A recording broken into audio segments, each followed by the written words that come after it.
All right, we got 4 scratch golfers. We got Collin Bossé, Mitchell Deslippe, me, Joe Conlon, and Christian Conlon, my younger, much less attractive cousin. We're going to be doing a 9-hole podcast today. 1 different topic for every hole, starting on hole 1. I don't even know what the topic is yet. I'll let Collin hit the ball and I'll figure this out and we'll come back around. But yeah, different topic every hole, trying to keep everybody informed and up to date on the real estate market. Let's do it.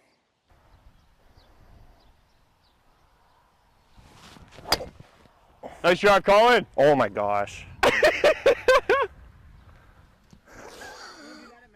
No. Actually, my first drive was a shank. I was embarrassed. Hey, if you ever want to bring me golfing out of Essex, I'll pay for your dinner. You know, we should make a lot of like dinner on me. Golf pointers and tips. We could really help a lot of people out, not just with their real estate, but with their their golf golf game. Yeah. I could use the help too. Yeah. Like it's, you know, it's those hips.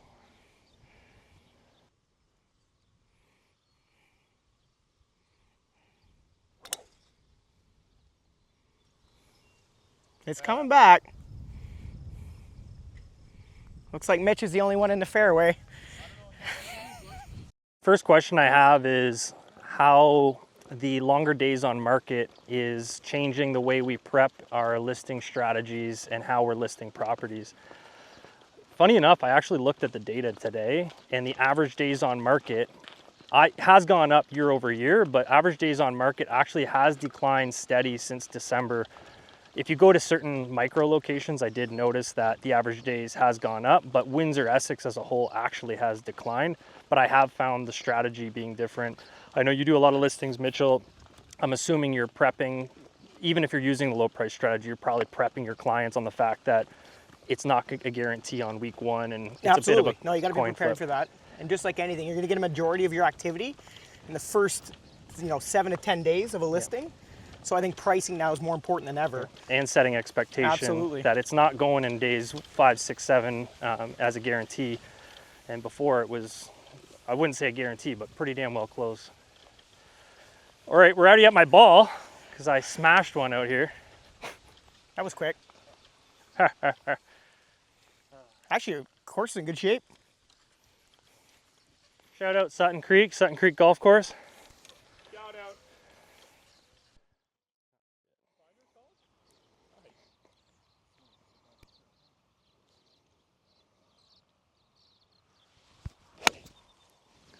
It's up there. You're moving forward. I'm moving forward. Better than I've been playing. Christian, I'll let this guy hit.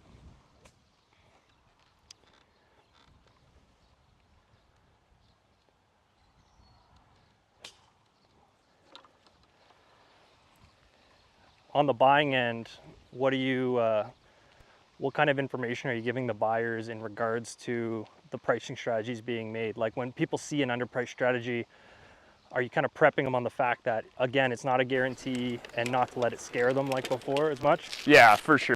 I mean, like, it even happened today. House was set for multiples. We submitted an offer. They only ended up getting 2 offers.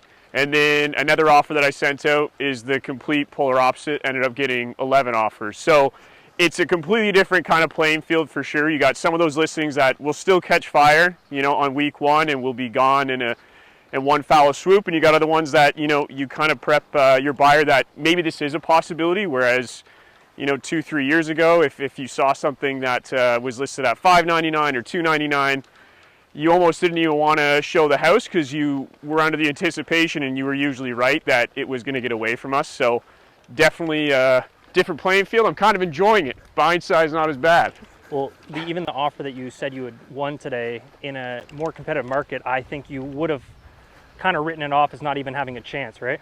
I would 100% agree. Yeah, even the initial offer with 2 offers, we went in at a price that I wasn't entirely sure about, and it looks like we should get it done, which is great. It's definitely getting closer to a market where even if you're not sure you have a chance to give it a shot, because there's been a lot that have surprised us recently. And you know what the great thing about this whole podcast style is that, believe it or not, this whole time we've been walking, we still haven't reached my ball. And Mitch, remember when you said you're the only one in the fairway? What's that look like right there, brother? I think that's a range ball. No, that's my ball, man. Come on over here. But no, certainly a better time for buyers all around, I think. I think you would probably agree there. Yeah. I'll tell the folks at home right now, big thing that I like to do is I like to put it, 270 yards in the middle of the fairway, and then I'll probably skull this.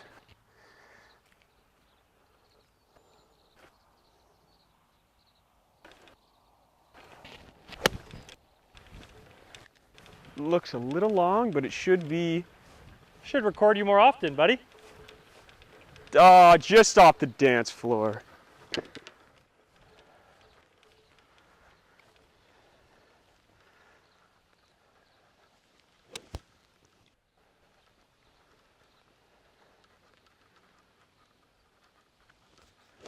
I sculled it. That's why I say we're better at real estate and mortgages than we are golf.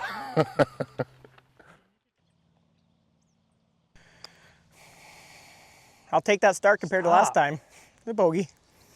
Yeah, no, I hear you. I've been double or triple here some days. Got a nice par putt here. I should go ahead and I have send it not home. fixed my game. It's been bad. Question is, with more and less competition, how are buyers reacting? Are they taking time or still afraid to miss out? Oh, I would probably say the prior. I think the majority of people aren't necessarily they're just not feeling that general sense of urgency because of that sense of unknown, which I can certainly level with between the economic climate, just with what's going on around the world. I feel like a lot of people, if it happens, it happens. If it doesn't, it doesn't. I don't know many people right now who are like, I got to go somewhere, I got to get in somewhere, unless kids on the way.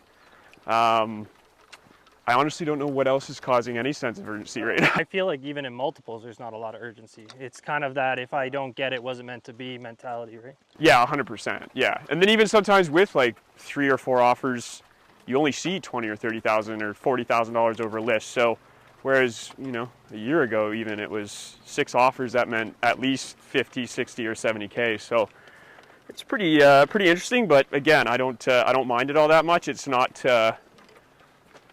as scary. On the mortgage end, do you find a lot of people coming back trying to up their budget because they're missing out on a lot of properties, or do you feel that people are content with the first approval you're getting them, or are they coming back around for a second update?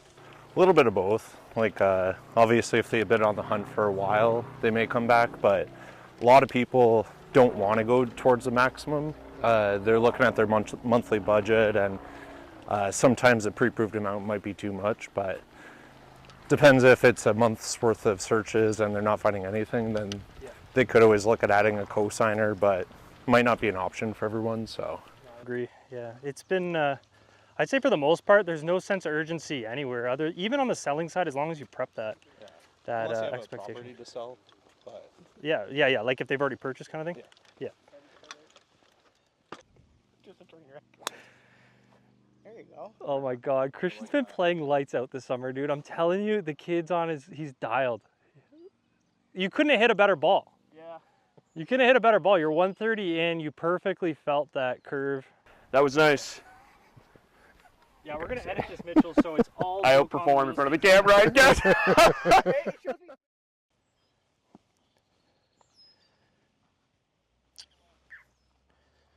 My driver's shitter, my irons are in the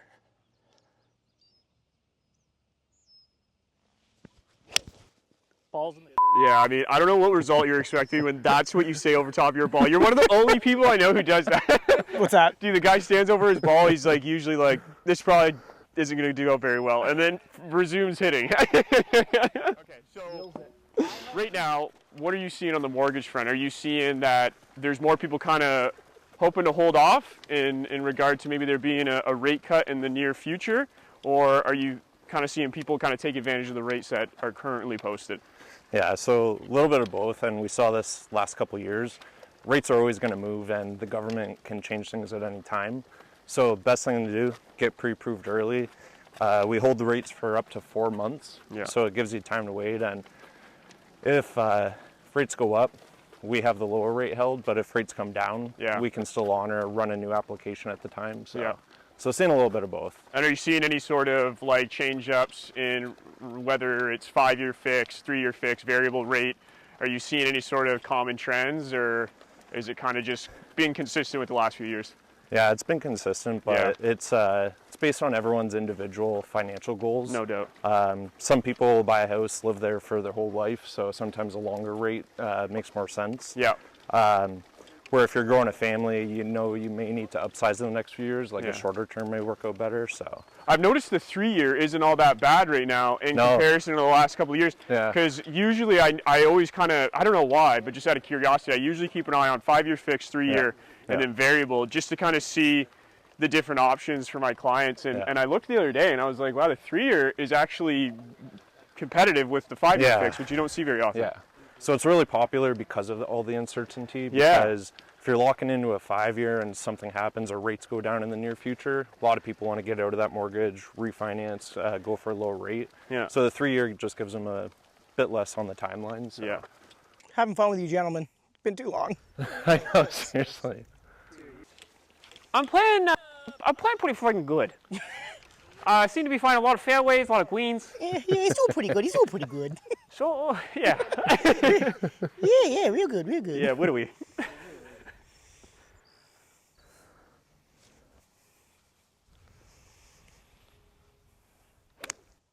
Are you and I are tied going into this hole, right? Yeah. Nice shot. Wow. Oh, Almost dunked it there, Joe. Oh, What a he's shot. back. We are back. I'm putting birdie there. Uh-oh. Uh-oh.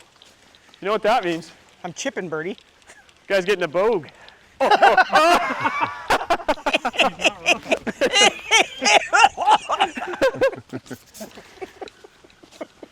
hate you both. I love you both. You know what that means? Bogey Central. My goal is to beat Christian today. Good one. We're tied right now. Dude, the funny part is when I come back and beat both of you. Well, that ain't gonna happen today, Well, brother. you're only 2 over each, right? Yeah. Oh, I'm gonna be 3 over after this. We're fine. We're fine. Yeah. No, you're more than that. I'm 4 over, but I'm gonna birdie this. Oh, I see. Yeah. Yeah, that's not gonna happen. Yeah, I will. You know what though? Stay positive, brother. Keep your head up. Sign of experience. Hey, in my experience, sign of experience, That ain't Mitchell gonna Deslippe puts his number in there in his email. happen. My handle. That's at thesignofexperience.com. Tough little shot. Ball's below the feet. 60 degree. Yeah, that's tough. It's a toughie. If only I had my divot fixer that I send out to all my clients. I'll let you redo that. I talked in your backswing. Yeah, that's why I Yeah. missed it. No, I'm serious though. Okay. Let's try that one more time. 60 degree. Take 2.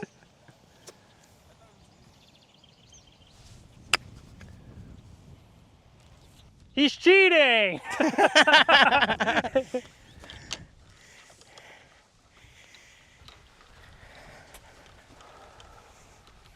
Collin just threw that ball.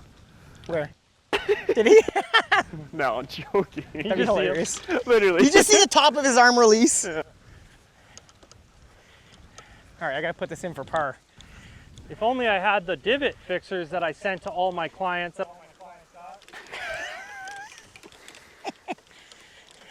Those cheap ones you were telling me about?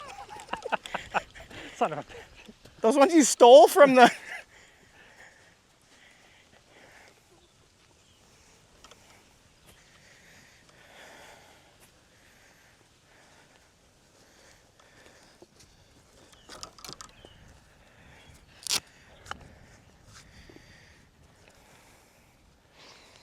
This is a tough That's a putt. takeaway, buddy. Let's take away par right there. I'm sinking this for par. Right. What a way.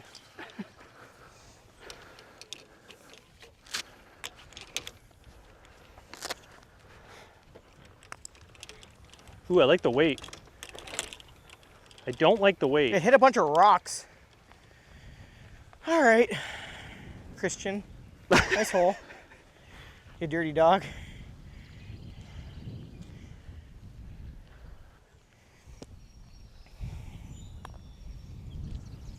Oh, Canada. Perfect. The question was, what kind of conditional offers do you find you're using in this market, maybe other than other markets that are kind of getting creative to protect your clients? And what you're saying is basically like a double escape clause. Yeah, so if my seller wants to buy, say only wants to buy one certain house, are you recording this right now? Yeah, so if there's a situation where I have a client who wants to sell their house in order to buy another house, if they have an offer on a house to purchase that's conditional upon the sale of their existing home, if they, in that situation, there's something called an escape clause, which allows that seller of the home they're trying to purchase still offer the property for sale while my clients are trying to sell their home in order to buy it. But in the event that my clients get put on notice to remove their conditions, if there's an offer on their house that's also conditional, they can go back to the buyer on their home and also put them on notice. That way we don't find our sellers in a situation where they've sold their house but don't have somewhere to go. Right. Go ahead, Colin.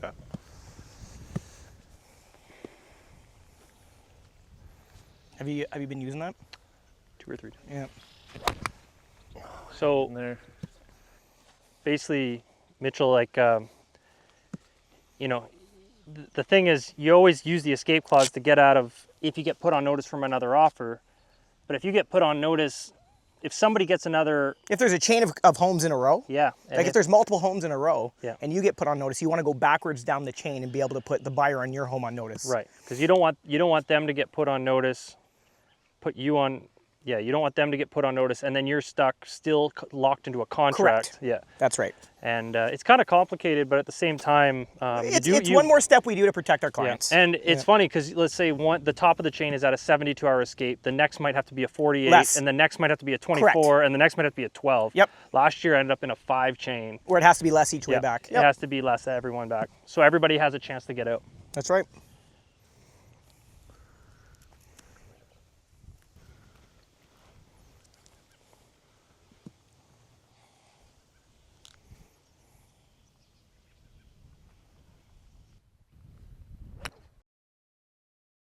Did you end up in the ditch, honestly? I don't know. Colin said he saw a couple. I low-key, can I hit a mulligan, and if it's alive, I can take it or no? Yeah. Provisional. Yeah. Okay. If you find your original ball, you have to play your original ball. Okay. Because I don't want to find out I'm in there. You have to basically call it before, like if you say, I find my mulligan, if I don't find my original ball, I want the mulligan. Oh, we're all same. Wow, like all the same. Same. But different. But different. We literally are all right next to each other. Shit. I came over the top. Exactly what I didn't want to do.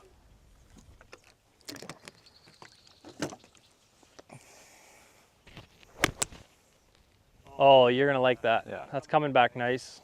Yeah, Back that's left nice. green. All right, Yeah, Middle the first green. ball's definitely in the Middle ditch. left green. Yeah, I'm gonna find his ball. Let's find it, boys. Yeah. Anything else you can think of, Mitchell? Yeah, so just in general with the market, Joe, we're back to more of a balanced two buyers market. Yeah. So conditional homes are definitely back on the table. Yeah. And it's really common for offers to have the condition of the sale of a previous home in order to purchase the next property. Well, And- you were here a few weeks ago when we had to get really creative. The seller did not want to deal with a house to sell. Right. We took a 1-week finance, got their house, basically had cleaners through their house on Wednesday, or they cleaned the house on Wednesday, shot the house on Thursday, had it on market that day, ran a blitz open house Saturday, Sunday to review offers that Monday in the attempt to sell their house in 1 week. It's a bit of a Hail Mary, but in that scenario, we did pull it off. It's not always gonna work. It's not something that's ideal to have to do, but in this market, there are a lot of different strings you gotta pull to get creative for your client. Another right? one we just dealt with actually is we had a discrepancy in closing dates. My clients were buying a home and they needed a place to move in sooner. And the sellers were able to own 2 homes for a period of time. Yep. So what we did is my buyers were able to move into the property before owning it. Yep. They rented it for a period of time off the sellers before the closing date. Yep. And their monthly rent payments, we were able to credit that towards the purchase price on closing. Whoa. And that helped put the deal together. So they were essentially tenants for a couple months before they were the owners. That's basically, yeah, like and also just finding alternative finance Yep. in case your house doesn't sell. Because that's a big one, is if you purchase something without the sale of your home to avoid the house to sell condition, there's a risk there of not having your house sold in time in this market. Right. And the only way to combat that is to come up with some sort of backup alternative finance, be lender, mom or dad, or somebody who can help co-sign. Seeing a lot of that. Yeah, Yeah. definitely a lot trickier, but I think I'm out. I think I see Christian's ball. Do you really? No, I'm in the ditch for sure. I'm for sure out. Yeah, me too. Joe and I are dropping. It's not a bad drop spot. Nope. Oh, yeah, this is Where do you want to drop? Right here? Just anywhere in here. Yeah. this is long.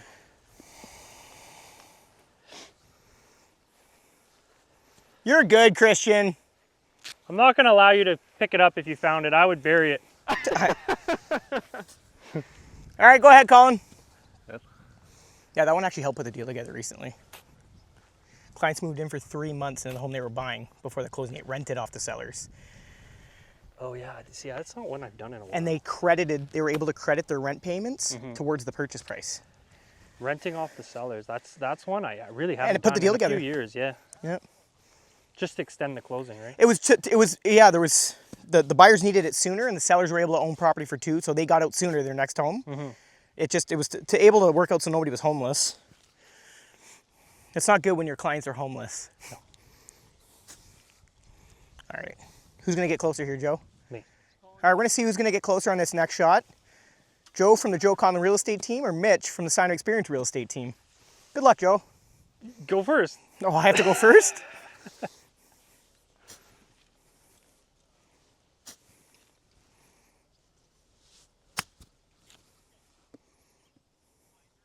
It's actually pretty good. Good luck, Joe. Yeah. Yep.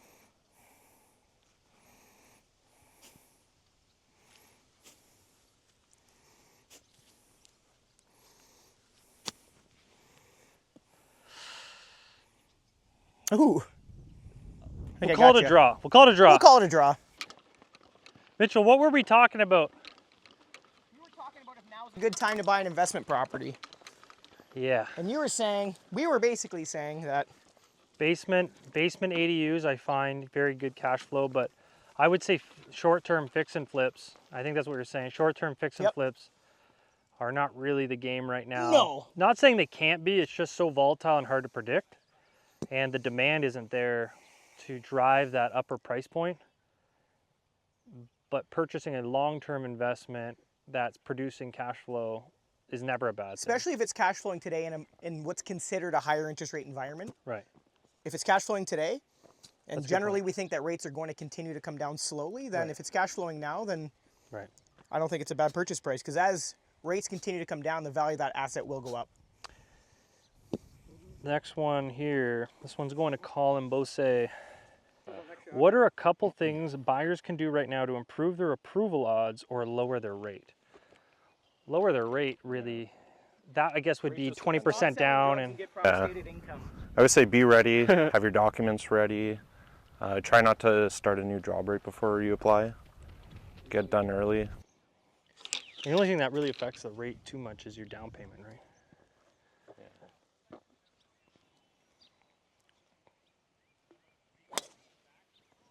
So they do have specials when you're a default insured buyer versus if you have 20% down, but it always depends on the financials.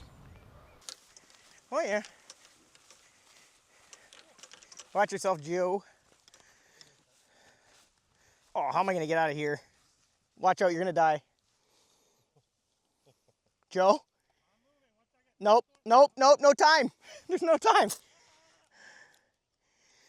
This is such a tough shot. Get some eyes on here for me, Colin, would you? Gotcha. Oh yeah, That'll work. nice. Look at that, Christian. I can't because I'm looking at Joe's. I want to make sure I don't Watch lose the it. pin. Where'd it go? Over. You almost just hit those guys. They all turned around. That wasn't mine. Yep. They all just turned around and looked at you. There's no way. I just hit a gap wedge. Don't know what to tell you. They're still staring at us. So you might want to say something now. Thor? Discuss this one. All right, question. What are you doing to revive stale listings or listings that just aren't moving? Yeah, so a common strategy that you're seeing right now. They're going to drop. That doesn't happen with me. Yeah, we don't get stale listings. What we do at the Sign of Experience is we list and we sell. No, but in all seriousness, when a listing gets stale or the days on market ticker gets too high, we generally will pull the listing, refresh it. That way it shows up as a new listing. It gets a new set of eyes on it. Yep. On most of the real estate websites, it doesn't fall back onto like page 7, 8, or 9. It comes to the front. Yeah. The idea is to try and constantly keep your listings at the top of the pages, top of mind, you know, within the first couple search pages for sure. Yeah, I find just continuing to, like you just said, refresh, then also just new ad campaigns through socials. Yep. New paid ad campaigns through different demographics that you may not have hit before. Maybe a mail out. Mail-outs help. A hyper-local mail-out to the area that the property's in. You know what I found effective is Pick your instead neighbors. of going to the area that the property's in, so let's say you have a, I don't know, South Windsor or LaSalle home. Let's say you got a listing in LaSalle, okay? People want to stay on the south side. So if I have a listing in LaSalle that's in the higher price points, instead of doing a mail out to LaSalle, I'll hit the price point that would be leveling up to that particular house, Yep. right? So instead of hitting that exact neighborhood, I would hit up a neighborhood that would likely be upgrading into a neighborhood that's, yeah, that's creative. I like within that. a neighborhood that they're looking for. Yep. Yeah. But yeah, I mean, still listings they're tricky in this market, right? 'Cause Very. a lot of times it's price related, and the last thing you want to do is reduce the price, right? It's an inventory thing, so you got to do a lot to stand out. I've been in real estate 13 years. This is the highest level of residential inventory that I've seen at any given point. I think we're honestly just in par with 2008-9. Yeah. Yeah, Which so, we weren't around for. No. But yeah, we have, actually I checked this morning, and including leases, there's over 2,200 residential active listings. So that includes condominiums, single family homes, and leases. But that's active. That's the highest number I've ever seen. There was 1,500 new listings approximately that came in the market in June, and only 524 sales. We're over here, right? We knew that. Don't worry, I knew where to go, Mike. Yeah, Joe, I was It's looking on at, my team. there was over 1,500 new listings in June that came to the market and only 524 sales.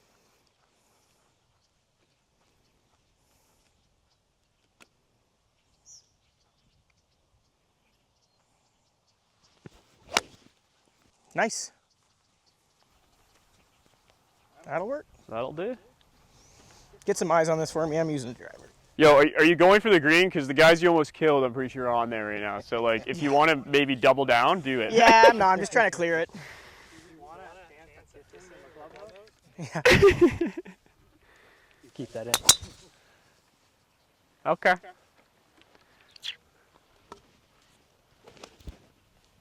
That'll work. That's gonna do just fine. You know what's gonna be tough though is we walk up, your ball's gonna be here, my ball's gonna be here. I think I got you on that one.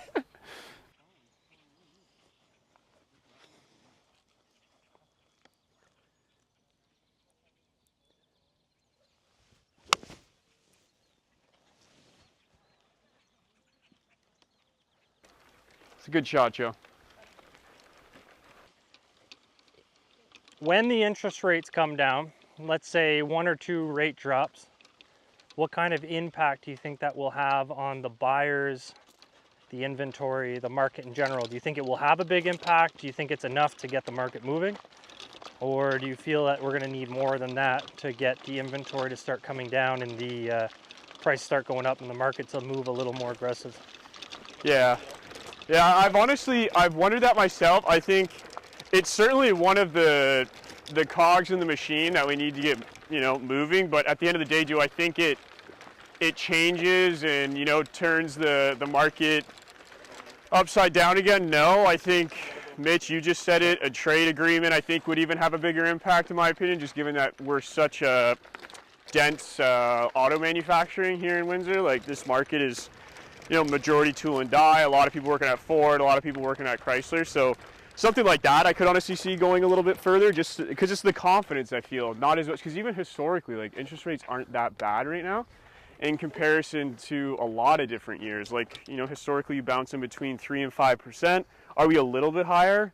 Yes, but like not anything crazy. So I don't think it's going to be the one thing that really brings it in. That in tandem with something else would be great. So just like good news media articles, consistent media. Consumer sentiment. People need to be sure. Like, would it help? Better trade talks. For sure, but like that. yeah. Well, a lot of people don't know it too. Like rates peaked at 6.5% like 2 years ago, maybe. Yeah. But it's all what you hear from your friends and what they got years ago. Yeah. So it's all comparative. Yeah. Joe, what do you think? How much do you think it would stimulate the market? Like, do you think it would have, on a scale of 1 to 10, how much stimulation do you think you'd see out of that? I think we're going to see movement on 1 or 2 rate drops. Just any positive, anything in this market will move the needle a bit. Sure. But you give me 2 or 3 rate drops between now and December, on top of a trade agreement. I think that sets us up for a pretty strong spring, but we have a lot of inventory to eat through to catch back up. And the fall and winter markets are not the markets to eat through that inventory. So even if the market, there's going to be a lag curve, right? There's going to be a digging out a bit of a hole there, I think. It'll be interesting to see if we as realtors or as even like certain consumers who've had their eye on the market, if you'll be able to see it, as some of those listings, at least for myself, I know are out there where I'm like, how is this not moved at this price yet? I wonder once you see those maybe start to get ticked off, all of a sudden if you'll kind of be seeing the waves starting. Shut up, man. No, please don't. Come on, man. Is that your lucky ball? That's a wrap. So slow. That's why I didn't get more cards. These are like Willow Creek My first bar. slow greens today.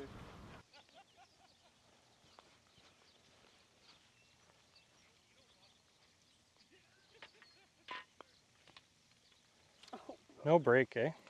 Did it not break at all? These are impossible.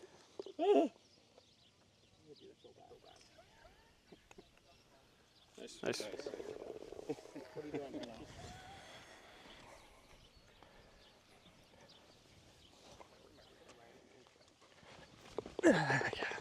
All right, Couple of pars. first episode, Sign of Experience, your Realtors for Life, Collin Bossé, RBC. Thanks, guys, for the first Thanks for playing. first 9-hole podcast. GG's, eh? Obviously, I won that, so. So that was so.